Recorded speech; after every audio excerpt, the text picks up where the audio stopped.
你也不用为离探感到难过，爱或者不爱掩饰不了，他总会知道真相，他也有权知道。事情好像真相大白了，但是又云里雾里的，好像对娉婷也没什么帮助。接下来你打算怎么办啊？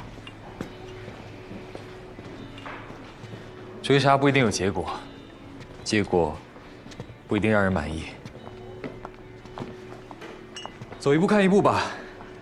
我想，我也该回小山河了。嗯，也好。你陪在娉婷身边比较稳妥。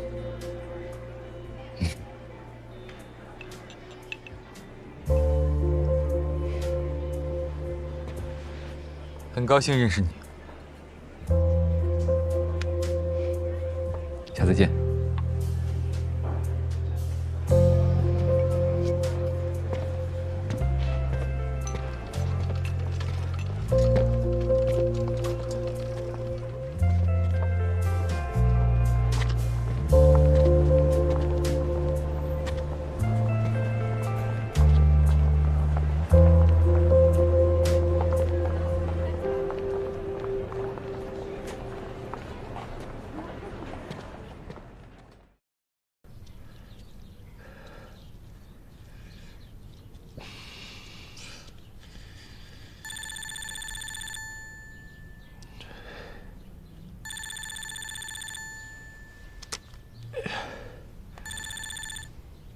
喂，刚才发生什么事了？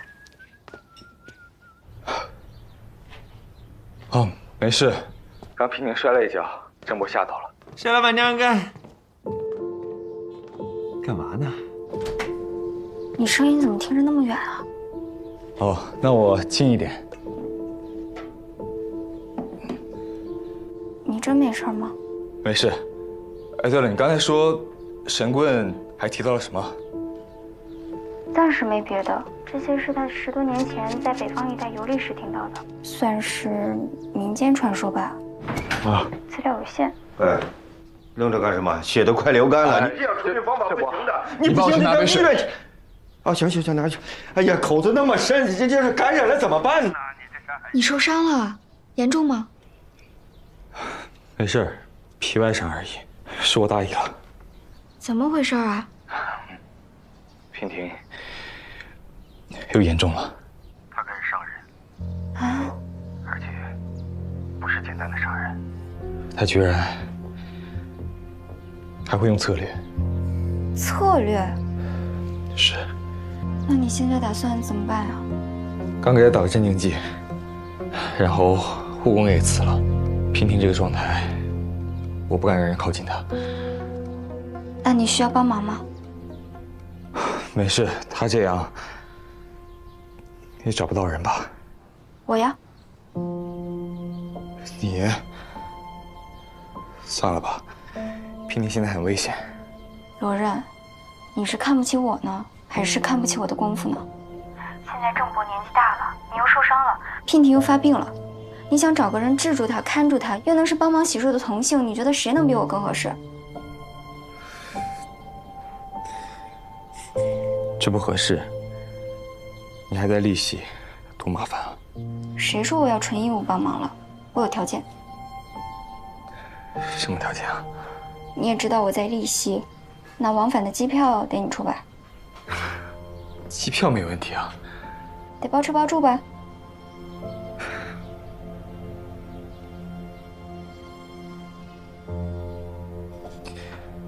没问题。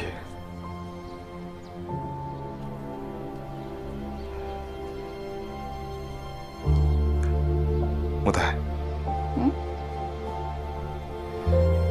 谢谢你啊。大家都是朋友嘛，江湖救急。哎呀，你也太见外了吧？那回头见。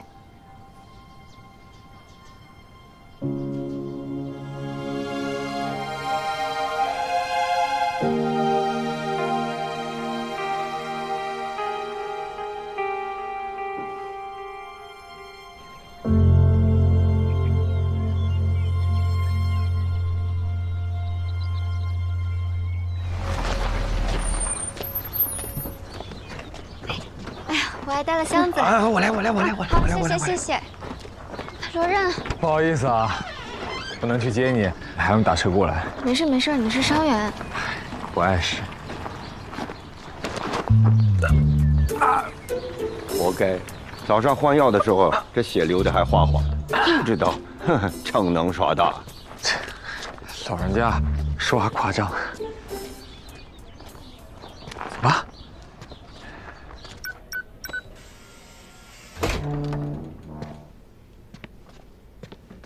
品婷。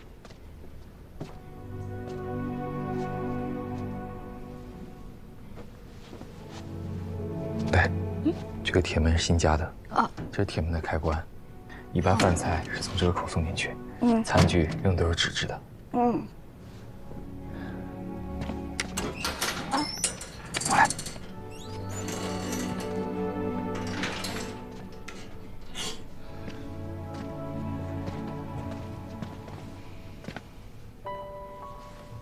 品婷。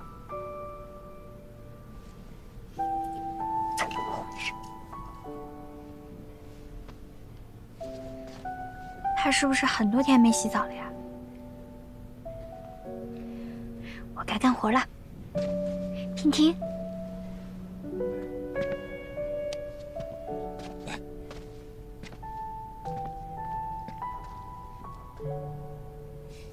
品婷，这个是木代姐姐，她是来帮你的，乖点好不好？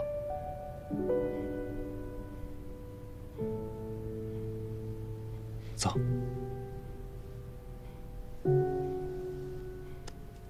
走。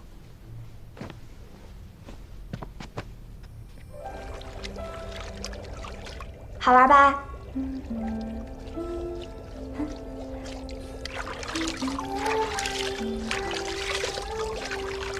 水凉不凉？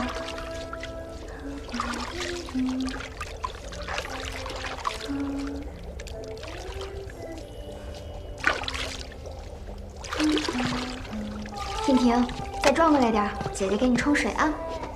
品婷，品婷，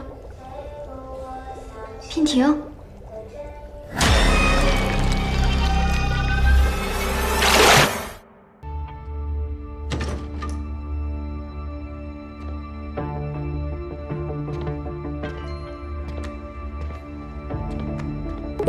木代，我感觉有7、8分像了。这2天，我打算把杂货店转手，钱一到位，我就带着画像去小商河，大不了见人就问，我还就不信了，揪不出这个人。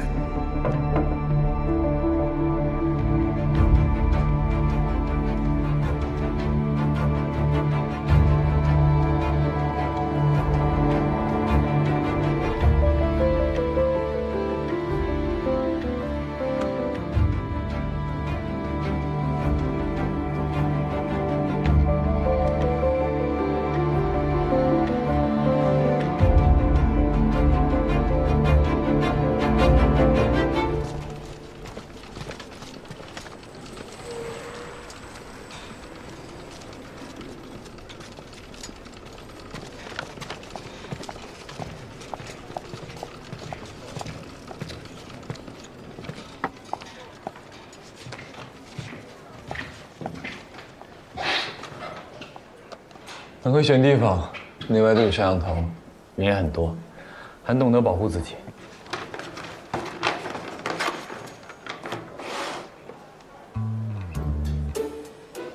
放心，没动过手脚。无功不受禄，不受你东西。草莓我也没吃，扔了。木代，其实我对你印象挺好的，你知道为什么吗？不想知道。你功夫好，但下手知轻重，留余地，跟你打交道不累。你刀都架我脖子上了，还夸我武功好，讽刺我呢吧？说真的，我能看得出来，你有非常扎实的传统武术功底。如果较真起来的话，我应该不是你的对手。我也能看得出来，你走格斗路数。你是干什么的？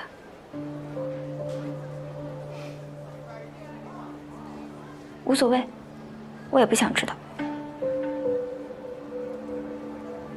你是来谈落马湖的案子的吗？那我有个要求。你说。有2种人会对落马湖这个案子保持关注：亲友和凶手。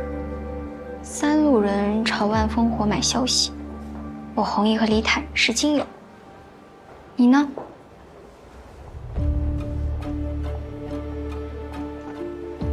你对我弘毅挺了解的吧？李坦你也挺熟的吧？你找我聊可以，那你要我们全盘托出，你自己藏着掖着的，不太好吧？我很忙哦，你要不说我可走了。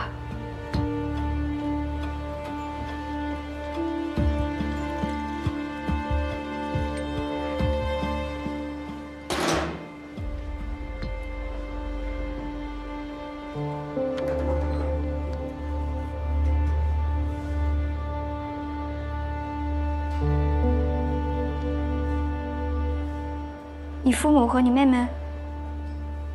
男的是我叔叔。我叔叔叫罗文淼，是个历史学家。叔母去世之后，他为了专心研究地狱史，带着女儿娉婷搬到了小长河。大概2年前，叔叔忽然失踪了，娉婷报了警，我也帮忙回来找。没过多久，叔叔突然自己回来了。叔叔，爸，没事吧？没事。问他去了哪儿，他说是龙马湖。叔叔经常去外地出差做学术拜访，我就没在意。可当天晚上，发生了一件奇怪的事情。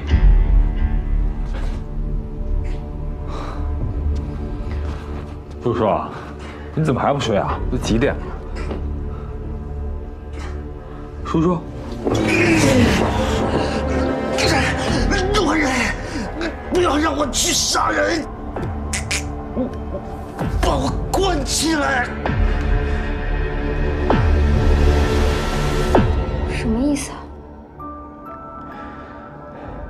我也不知道，我一直追问，可他却表现得像是从来没有说过这句话，就好像跟我开了个恶意的玩笑。可能是正因为印象太深刻了，我一直有所防备，所以我每天晚上都反锁大门。叔叔，我进来了。白天叔叔外出的时候，我也尽量跟着。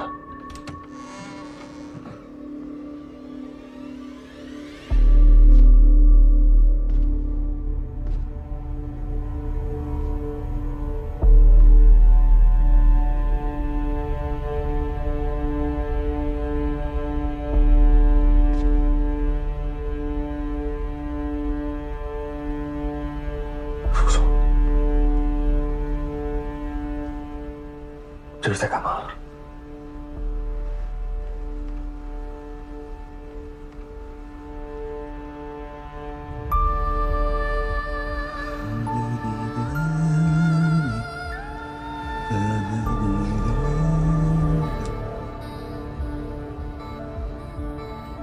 后来几天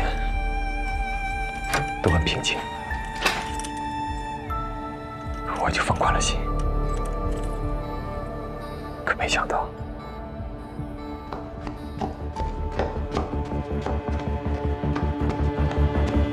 好想他快醒醒，醒醒！我爸他不见了。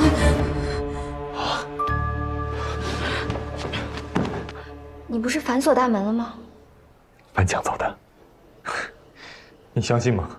我叔叔50多岁，肩不能挑，手不能提，连自行车都骑不好。他居然能翻过4米多高的围墙，而且我觉得那个人满头白发，应该好对付，可我没想到他力气如此的大。我立刻追出去，途经一条小巷，巷子里有一户着火了，里面有人在厮打。你去看了？屋里的景象很惨。李坦是不是也在啊？刚开始我以为李坦是凶手，因为我进去的时候，看到他正掐着我叔叔的脖子。你知道的，有的时候你只是看到一个画面，并不是真相，但你会仓促下结论。我知道。当时我把李坦给打晕了，叔叔就在这个时候跑了。我看到他的眼神，那种嗜血的眼神，我立刻明白是我搞错了，我叔叔才是凶手。当我追出去之后，看到他的速度和力量，那根本不是我叔叔，可他确实是我叔叔。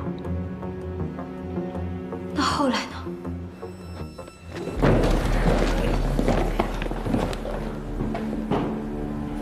罗小刀，我爸他怎么了？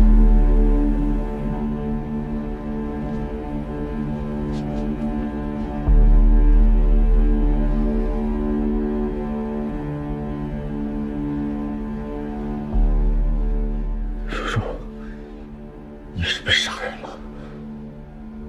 啊！我，老人，不要让我出去。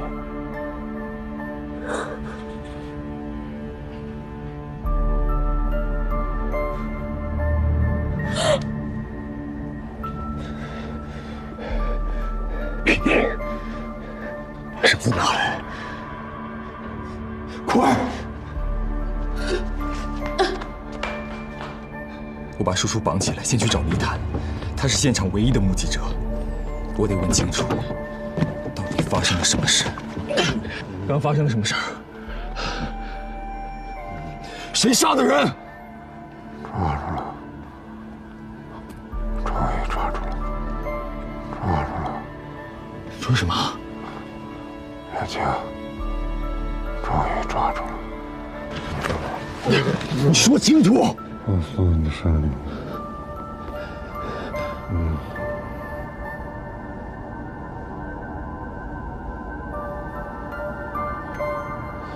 我赶着送黎坦去医院，于是把叔叔反锁在书房里面，吩咐娉婷等我回来商量。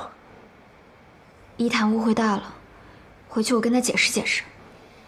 我以为把人绑上，反锁在书房里面，双重保险，短时间内不会出现任何问题。我已经尽最大速度赶回来了，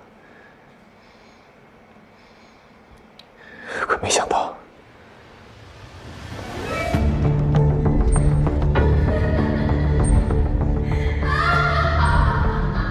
叔叔死了。娉婷，娉婷疯了。我不知道究竟发生了什么事情，也许他听说我要报警，赶紧把叔叔放了出来。可法医鉴定，叔叔是自杀。那娉婷为什么会疯呢？就算目睹叔叔自杀，至于被吓疯吗？直到我见到了曾春娇，了解到柳树海当时发生的情形，我才意识到，娉婷也许经历了同样可怕的事情。整件事情都太诡异了。我从这个案子开始回溯，从黎坦开始查，知道了落马湖案。但落马湖案的真凶绝对不是我叔叔，他那个时候还在国外求学。后来了解到了有霍子红是好人物，然后我整合我所能寻求的一切线索。如果这是一场大戏，现在整个戏演都在霍子红一个人身上。陆丹，我需要你的帮忙。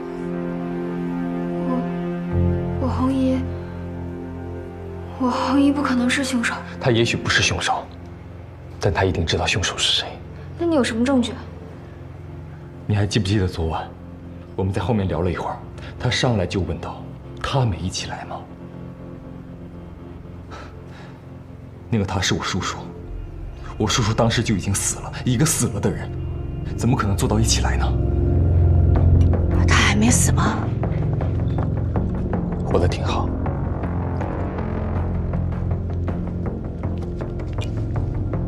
他还真能活。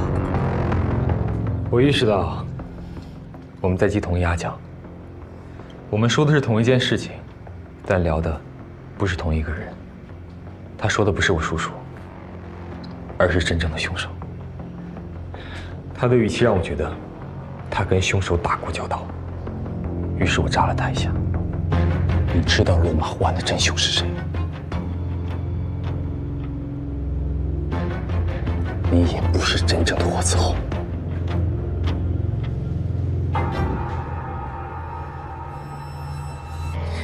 接下来他什么反应，你也看到了。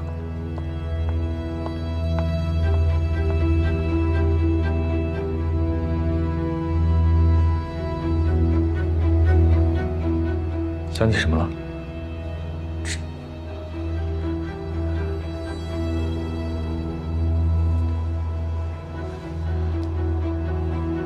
张光华。张光华是谁？张光华是我红衣在万烽火那儿背的第二个案子，他也是落马湖人，而且之前跟李亚青住过同一栋楼。后来，落马湖的案子发生不久，他就失踪了。再后来，他的贴身物件被发现在大通的颐和滩那儿，好像人是遇难了。大通。大通？地名怎么这么熟啊？我好像在哪儿看见过。刘书海翻车落水的地方。对，就在大通。